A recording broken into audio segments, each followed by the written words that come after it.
welcome to day 2. How are you feeling?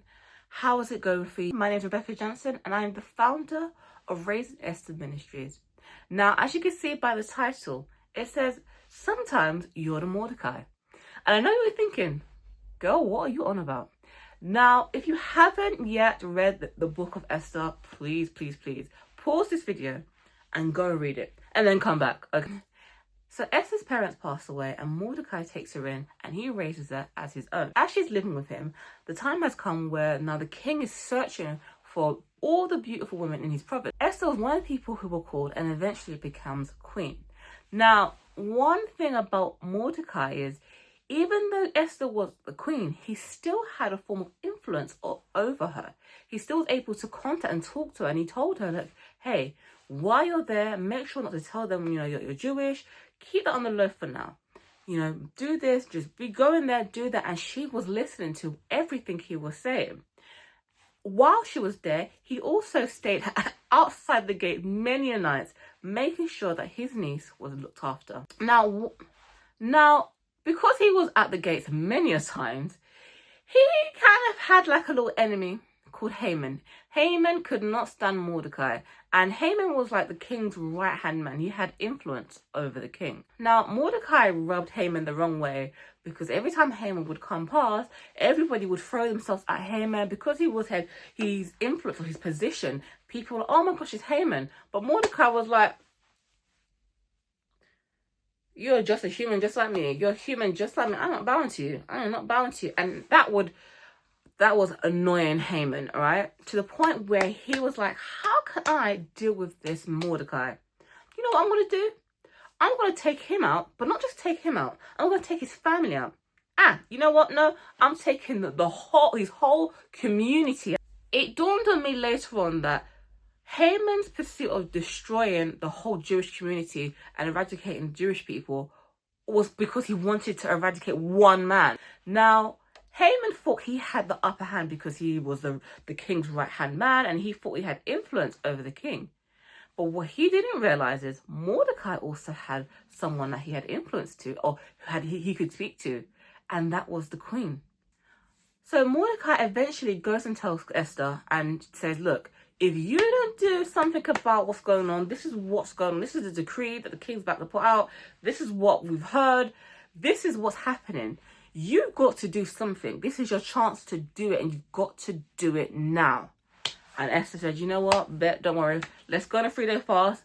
And Lord, please, Jesus, help me. And I'm going to do it. I remember someone was telling me that not everyone's an Esther. And I thought, I don't understand that. What do you mean?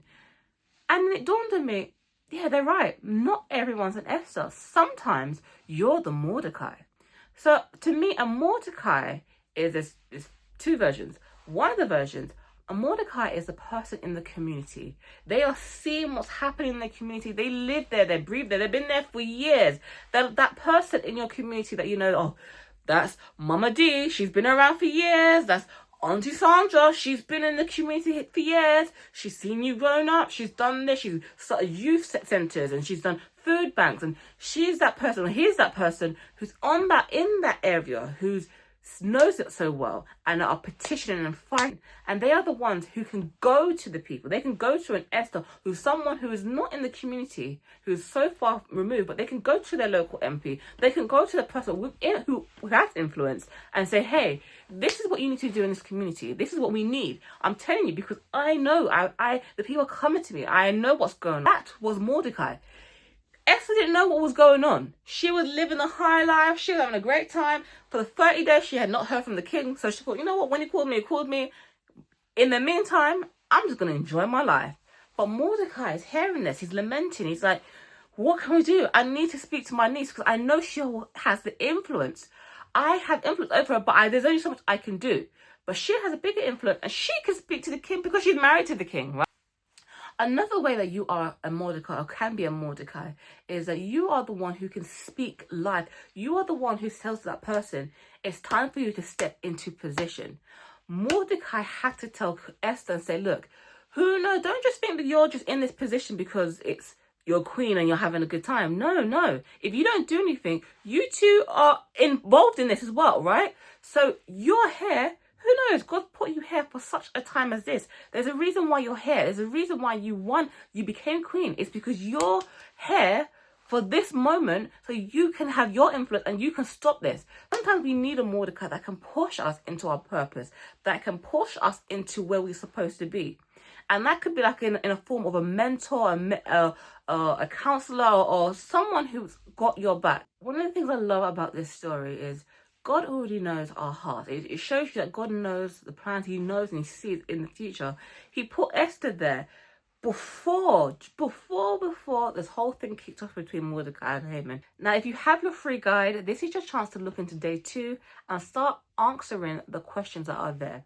Now, I want to read you the reflection that I put in for day 2, and that is, Mordecai's story reminds us that influence doesn't always mean being in the spotlight. Sometimes it's about standing firm in the background, trusting God to move through the people and the position he set in place. Your faithfulness matters. Think of one situation in your life where you may have needed to stand firm, even if it's uncomfortable. I hope you like this video. Please like, comment and subscribe, and I'll see you in day 3. Bye-bye.